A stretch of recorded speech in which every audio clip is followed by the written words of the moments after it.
gracias a los organizadores por la invitación. Y yo también me voy a referir, para hablar del tema del panel, un poco a comentar este precedente, este fallo Mariau de la Corte Provincial. Es un caso, porque todavía no se hizo el juicio oral, es un caso de la circunscripción judicial número 1.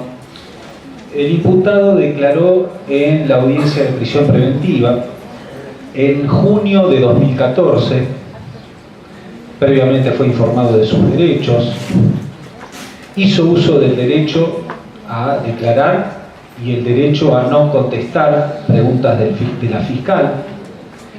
Escuchó, reitero, todos sus derechos, se registró conforme los medios técnicos que prevé la reglamentación y el código, escuchó la imputación ya porque era una audiencia cautelar,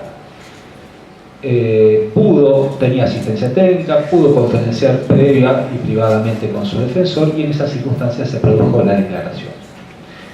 4 meses después se produjo la acusación y la fiscal ofreció como prueba el registro de su declaración en la audiencia de prisión preventiva, a lo que se opuso la defensa.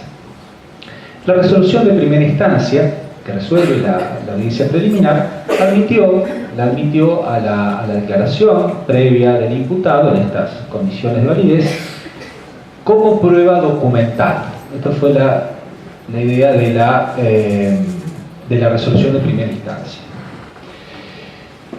Ya vamos a ir viendo algunas diferencias entre la resolución de primera instancia, la de segunda instancia y la de la Corte en distintas cuestiones. Pero lo importante, creo que una idea importante que quedó plasmada en esa resolución de primera instancia es que el derecho a abstenerse de declarar sin que implique ninguna presunción en su contra hay que analizarlo conjuntamente con el derecho a ser oído. Si no lo aceptamos de esa forma y se permite que el imputado diga algo que solo valga para un determinado momento, pero luego no se va a valorar, puede decir lo que quiera, total. Digamos, eso no vale. Como que este es el argumento de la resolución de primera instancia, esto desnaturaliza digamos, el proceso y de alguna manera el derecho a ser oído. También cita a Haugen, con lo que ya mencionó Leandro, y menciona las distintas condiciones para que una declaración previa del imputado pueda tener validez y ser ofrecida por alguna de las partes para ingresar al juicio. También menciona que una vez que declara es un elemento de prueba más, la declaración del imputado, y habla de que como requisitos, además de los que ya mencioné, menciona la resolución de primera instancia como requisitos para que esta declaración previa del imputado sea o constituya o aporte o se transforme en un medio de prueba, conocimiento previo de la imputación y que se trate de una declaración judicial. Esto después, por ejemplo, conocimiento previo de la imputación no está reiterado como requisito en las resoluciones de segunda instancia y de la Corte, y hay alguna doctrina que exige que para que la declaración del imputado previa al juicio pueda ser ingresada, se requiere un conocimiento previo de la imputación. Esto no es irrelevante porque puede haber ejercicio del derecho a ser oído por el fiscal antes de que se le formule una imputación. Bien, apelada la resolución, en segunda instancia se confirmó el criterio de la primera instancia. También se volvieron a reiterar cuáles eran las condiciones de validez de esta declaración previa del imputado para ser ingresada directamente al juicio, reiterando más o menos lo que ya mencioné. También hace referencia la resolución de segunda instancia que tiene que ser una declaración ante autoridad judicial. Se cita determinada normativa comparada, que algo ya mencionó Leandro, el Código de Chubut, Código de Córdoba, Tucumán, Chaco, Mendoza. Ahí hay distintas regulaciones. Chubut, yo creo que la cita que se hace más que nada trata la declaración previa del imputado como una declaración previa y no como un medio de prueba autónomo, como termina siendo la conclusión jurisprudencial por ahora en Santa Fe. Distinto códigos digamos, como Córdoba, Tucumán, Chaco, Mendoza, sí establecen que si el imputado se niega a declarar, el presidente ordenará, el presidente del tribunal ordenará la lectura de las declaraciones previas, pero que tienen, digamos, un cuño o una redacción ya un poco más antigua, el Código de Córdoba, etc. También en la resolución de segunda instancia se menciona que ambas partes pueden pretender legítimamente ofrecer la declaración previa del imputado para ser reproducida en juicio. Las declaraciones del imputado le dan en el mismo proceso. Ustedes me preguntarán, ¿y qué sentido tiene que habilitar para que la defensa también, digamos, esté habilitada para ofrecer la declaración previa? Si total, si quiere que el imputado declare, declara en la audiencia de juicio. Bueno, todavía puede tener algún valor o interés para la defensa. Mostrar espontaneidad de una primera versión, mostrar coherencia de un relato o de una versión a lo largo de todo el proceso, que son siempre elementos que permiten valorar la versión, el valor cognitivo de la versión del imputado. Por lo tanto, también la defensa puede tener algún interés en que ingrese las declaraciones previas del imputado. Un argumento importante también en la resolución de segunda instancia. Sería, digamos, un absurdo intolerable negar la existencia de la declaración previa del imputado y desvirtuaría el proceso, eso desvirtuaría el proceso como un todo único e inescindible. La idea de que el proceso es uno solo. Se hacen otras aclaraciones que de todos modos la versión última última que da el imputado en el juicio y digamos en el ejercicio del derecho a la última palabra, su última versión tiene que ser considerada la definitiva, lo que no significa que no se valore en relación con versiones anteriores, que de todos modos también la declaración previa de un imputado no puede servir por sí sola para fundar una sentencia condenatoria. Se señala también que el artículo 326 del Código, la que regula el uso de las declaraciones previas de testigos, intérpretes y peritos, solo pueden servir para refrescar la memoria en juicio de esos declarantes o para confrontarla, para poner de relieve alguna contradicción. Bueno, la resolución de segunda instancia dice, no, este artículo no se aplica a la declaración del imputado, no lo menciona expresamente. Y también menciona cómo se ofrece la declaración del imputado en el juicio. Dice, se puede ofrecer como prueba en la preliminar, pero no es necesario, cualquiera de las partes en el mismo juicio podría traerla o pedir que se reproduzca sin haberlo ofrecido previamente. Acá hay una diferencia, ya lo vamos a ver, con la resolución de la Corte. Y finalmente menciona que no es una prueba documental, sino la reproducción o exhibición de los registros de las audiencias que acreditan declaraciones del imputado previas al juicio. Bien, la defensa impugnó, fue un recurso presentó un recurso de inconstitucionalidad por violación de la oralidad, de la contradicción, publicidad, etc.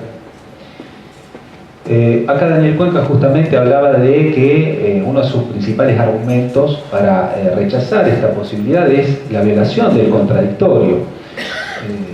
Acá una digresión, siempre el contradictorio se refiere a la posibilidad de contradecir, no a la efectiva existencia, sino a la posibilidad de contradecir, y en definitiva, podemos charlarlo después, la reproducción de la declaración previa del imputado también puede ser en el juicio, existe la posibilidad de contradecirla.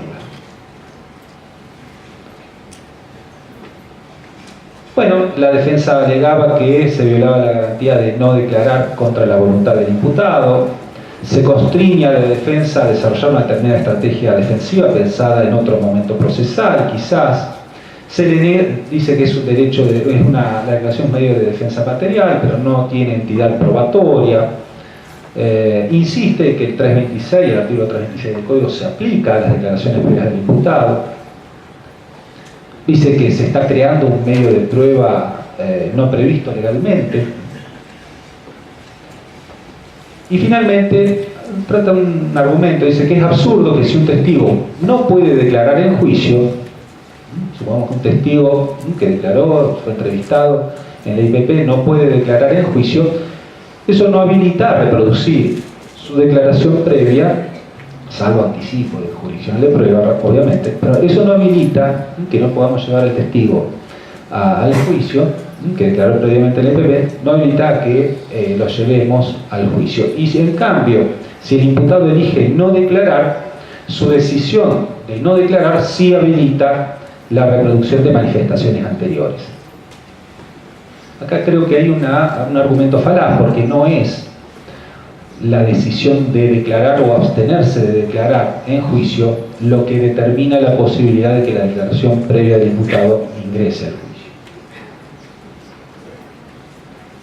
Bien, el 7 de marzo de este año se termina resolviendo la queja, en Constitución el recurso fue denegado, fueron en queja, la Corte el 7 de marzo pronuncia su fallo.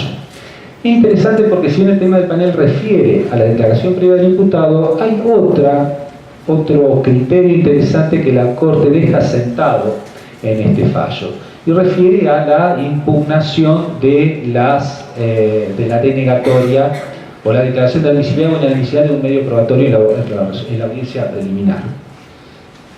La Corte dice, bueno, esto rechazo la queja porque esto no es sentencia definitiva ni autoequiparable, falta de definitividad. Y analiza el artículo 305, última parte del Código, que habla de que la decisión del juez que admite o rechaza un medio probatorio no vincula al tribunal del debate. Acá la Corte dice, diferenciemos dos situaciones. La decisión sobre la admisibilidad vincula al tribunal de debate en cuanto a su producción, ya está admisible, obviamente no en cuanto al valor convictivo ni incluso su validez.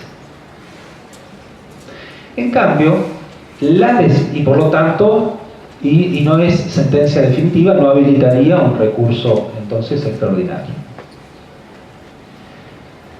La decisión, en cambio, sobre el rechazo de un medio probatorio, dice la Corte, tiene o requiere agotar la vía recursiva, porque no podría reeditarse esta discusión en el plenario, porque vulneraría la imparcialidad del tribunal del juicio.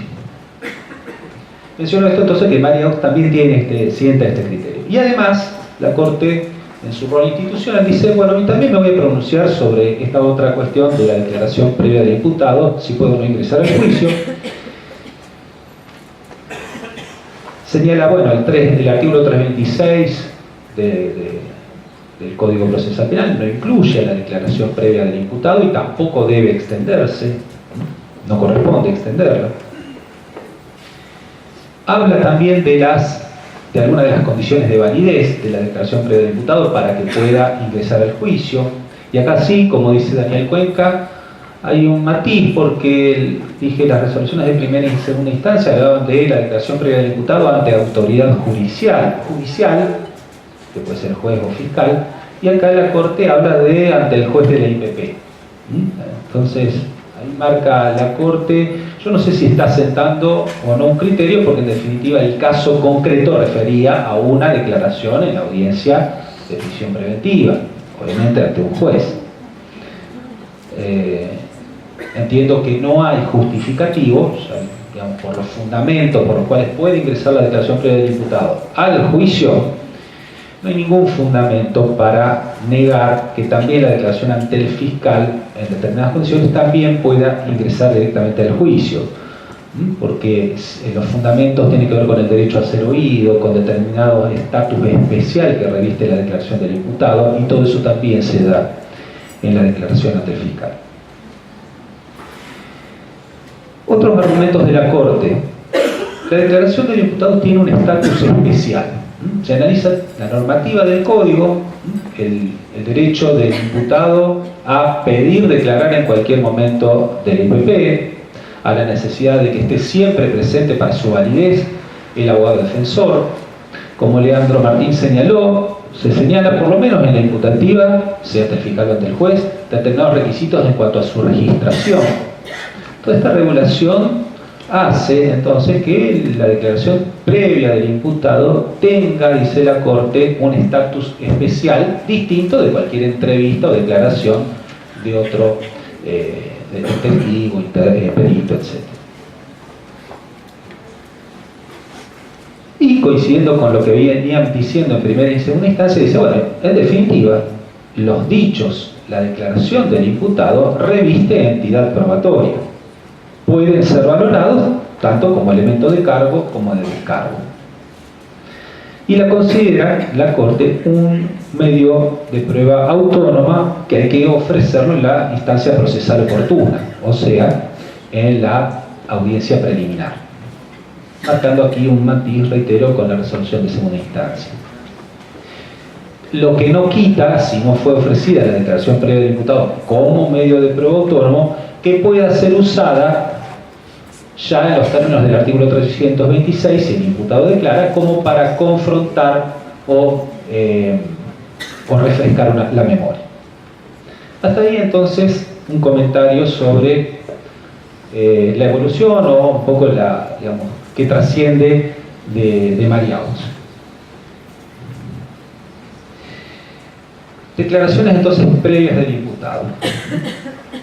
Ya delimitamos que nos estamos refiriendo a declaraciones ante autoridad judicial.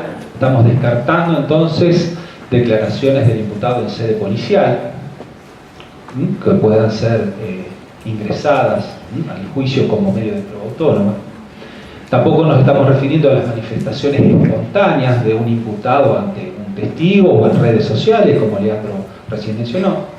No estamos tratando, no es el objeto entonces de este panel. Estamos hablando de las declaraciones previas del imputado ante autoridad judicial, fiscal o juez de la IPP, o solamente el juez de la IPP en una interpretación del fallo de la Corte. Bueno, esas declaraciones pueden realizarse en la audiencia imputativa, que en la gran mayoría de los casos es ante el fiscal, en una ampliación de imputativa, en la preventiva, en la preliminar, etc. O podría ser también una declaración antes de la imputación, y acá se actualiza lo que recién mencionaba, el requisito de tiene que haber previa imputación para que la declaración del imputado sirva como medio de prueba autónomo, o en ejercicio del derecho a declarar en cualquier momento, si el fiscal lo escucha antes de formular una imputación, eso también es un medio de prueba autónomo. Hay alguna, reitero, doctrina que exige imputación previa, y es lo que recién mencionaba que contenía el fallo de primera instancia.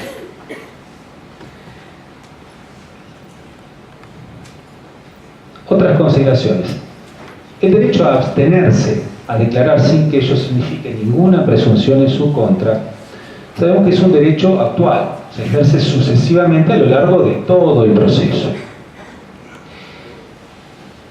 Lo que entiendo, digamos, la postura que se manifestaba la defensa a lo largo de todo ese proceso, es que aparentemente ese derecho de abstención tendría un efecto retroactivo, es decir, como para hacer desaparecer o eliminar lo que ya existe, como que el derecho de abstenerse, el derecho al silencio, incluye la posibilidad de hacer desaparecer declaraciones anteriores. Si esto fuese así, podría un imputado, por ejemplo, un acusado que declaró en el primer momento del juicio, en el ejercicio del derecho a la última palabra, si se abstiene de declarar, ¿eso qué significa? ¿Que no se puede, que ejerció el derecho a borrar su declaración en el juicio? Si, digamos, tiene este efecto retroactivo el derecho a abstenerse de declarar. Y si se abstiene de declarar en las etapas recursivas, eso significa que también puede borrar, el derecho de abstención tiene ese efecto retroactivo como para borrar el derecho del silencio, no solamente actual, sino también con efecto retroactivo. Me parece entonces lógico acordarle este efecto al derecho al silencio.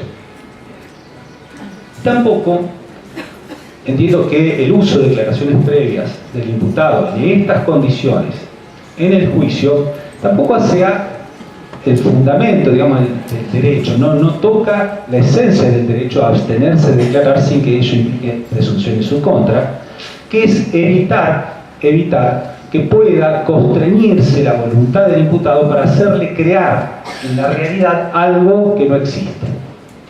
Es decir, no se puede provocar para que la voluntad del imputado viciada crea algo que no existe. No puede crear manifestaciones, no puede crear un cuerpo de criterio.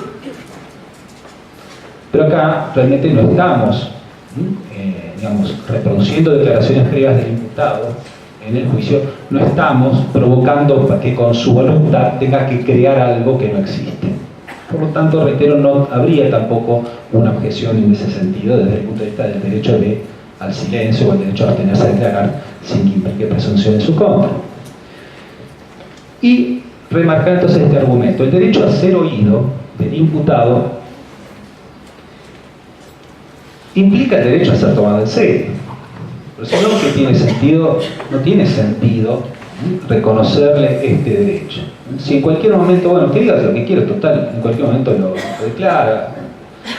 Es decir, como que pierde algún sentido. De hecho, ayer escuchaba que Corbalán, en la valoración de la palabra del diputado, pedía o defendía la necesidad del juramento propio de los sistemas anglosajones, lo cual nosotros en nuestro sistema obviamente no está prohibido hasta por manda constitucional. Pero entonces el derecho a ser oído implica el derecho a ser tomado en serio. Ahora bien, todos estos argumentos que recién mencioné no avanzan todavía acerca de por qué podrían pasar la declaración previa del imputado en estas condiciones al juicio. Y básicamente los dos argumentos que se expusieron hasta ahora, que lo fundamental es que es un medio de prueba autónomo, por lo tanto, digamos, una vez producido puede ser utilizado a lo largo de todo el proceso. Y lo segundo, que el proceso es un todo, es único. Por lo tanto, digamos, tiene un comienzo, un final, y una vez que el medio probatorio ingresa puede ser utilizado a lo largo de todo el proceso. Esos son los dos argumentos que permitirían, o que permiten, mejor dicho, ingresar la declaración del imputado previa en el juicio. Bien. Quedan, obviamente, muchos temas por discutir. Por ejemplo, otros temas pueden ser cuál es el efecto del derecho a abstenerse de declarar sin que implique ninguna presunción en su contra cuando se ejerce de manera parcial. O sea, cuando declaro pero me niego a contestar preguntas. ¿Cuál es el efecto en el valor convictivo de lo que se dice? En definitiva, la declaración del imputado en las condiciones que el Código establece es un medio de prueba autónomo.